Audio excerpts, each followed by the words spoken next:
Before YouTube monetized my channel, I checked something called the authenticity. This was something that I found out on a particular website, which I'm going to be mentioning in this video. So if you want to know your authenticity score, yes, the things you need to check before applying for monetization, then you should definitely watch this video and don't miss out any part of this particular video. Now, if you're confused as to what authenticity score is, then authenticity score is actually YouTube internal own video. You understand?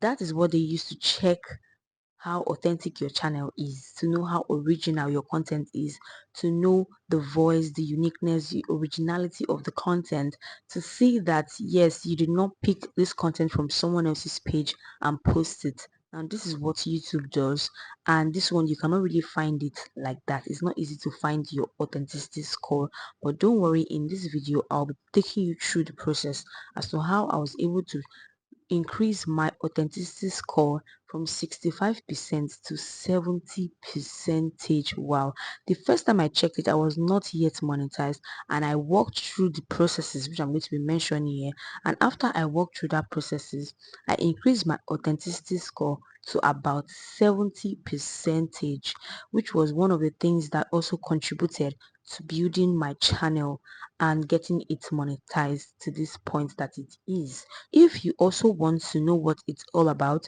you should definitely watch this particular video, because I'm going to be breaking down all the steps and everything that I did that worked for me and definitely work for you. Initially, I run a faceless YouTube channel where I don't want anybody to see my face.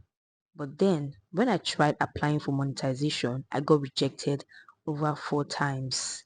And the reasons are what I'm going to be mentioning right now. For one reason, they said it was reused content. I went straight to go and research about reused content, and I found out that reused content usually happens when your content is not your original content, according to them. If you are using like a movie script screenshots or using like a picture, make sure that it is not static, make sure that it is moving. You understand? Now, if that alone is not the only thing. Now there are also like effects, trying to change totally every single thing in that video. If you don't do that, YouTube will feel like you're just picking something and just putting it there without totally transforming it. The idea of using someone else's, there's no how you're gonna, if people cannot reuse people's properties, but YouTube allows you to use even some movie clips of someone else's video, as long as there is a change, a transformative change. That means this thing is no longer the way it used to be. Change can come in form of the graphics. What is on the screen? Are you changing it? And there are ways to change it too. Now another thing is also change can come in form of your commentary. Yes, they want you to make an original comment. Sometimes YouTube don't even want you to explain what really happened there, because that's what they can already see. They want you to put what is your own thoughts. What are your thoughts on this particular video or this particular thing that you're trying to review? You have to put your own thought. They want to know that this is your own thought, not just you coming here and telling people about the previous one that the original owner has already done.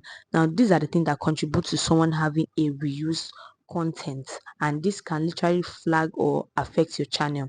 And that's what happened the first time. And guess what I did? I deleted all my videos, which was a mistake I made. And that's what I'm telling you guys now. Don't delete your videos. There's a better way to preserve your videos and preserve your watch hours, because when you delete your watch hours are going to be all gone, and I'm sure you don't want your watch hours all gone. Then you start to build again. It's the best way to do it if you know that you can be able to recover that channel or build it up, build up the authenticity and percentage of that channel within the period of that 1 year or period of 90 days, so that your old watch hours will not disappear. And that's what I'm going to be showing you in this video. I deleted my videos which really affected my channel. I had to start again. Deleting my videos made me lose my watch hours, but not my subscribers. My subscribers were still there, so I had to start again. And I started with using my face, which is why on my so-called faceless channel my face is there. At this point in time I never really understood what was happening. I was just trying several things to make sure that I would get monetized the next time I applied for monetization. And so when I did all of these things, I went back to check my authenticity status and it skyrocketed. What are the things that I did differently? Yes, now I found out that YouTube actually likes it when they can see a form of consistency on your channel. There's an intro.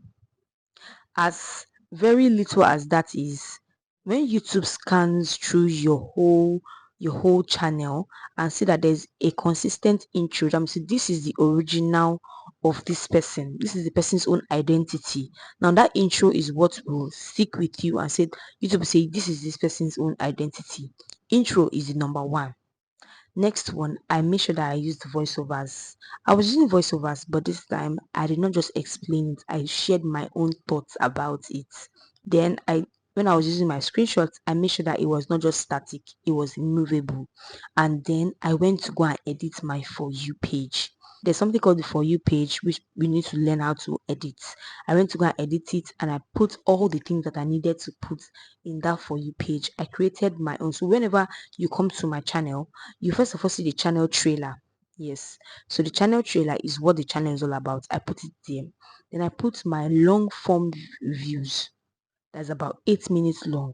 I put them 6 to 8 minutes long. I put them in one folder and put it there. And then For You is the one that YouTube itself recommends. YouTube will also do some recommendation by itself, and YouTube recommended some to my viewers.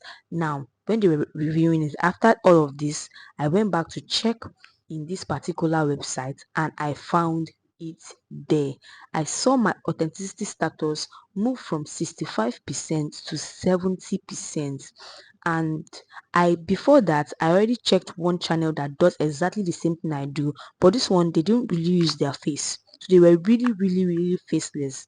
Mine, I'm still using my face because right now that's what I understand, and that's what got me monetized in the first place. See, the truth is that YouTube is different for everybody. That person started and did not and knew all the guidelines from the very onset and did not have any kind of channel history that would affect their channel, and that's why they are doing what they are doing. But if you know your channel and what your channel has been through, then you should understand your channel and be able to apply what you need to apply to make sure that the YouTube will not have any reason to hold your monetization. Yes, after that I searched that person's page and found out that that person's authenticity status was actually 55%. I even had 65. If I had applied with 65, would I still have gotten it? But I did not want to take any chances, which is why I tried to raise it up to 70. Now 70 is more or less like A. Yes, like A, that means like a pass mark. To me, I was like, this is okay. My channel authenticity is 70%. That's like a total pass mark. And I'm like, yes, I'm okay with this. And then I applied. Now, you need to check your own channel authenticity to find out whether it is verified or it is not verified. Some channels, their authenticity is not even verified at all. Check out these things. These are things that can put together to make sure that your chances of being monetized or being accepted into the YouTube partner program is not less, but it is high. If you learned a thing or so from this particular video, I would like you guys to subscribe to this channel because I'm going to be sharing my experiences on how I got monetized, the things that made me to lose my monetized, to things that made me to lose or to get rejected from YouTube partner program, and how you will not make that mistake, because I'm going to be telling you what to do and how you will not make the same mistake. Follow me for more and see you guys in my next video. Bye.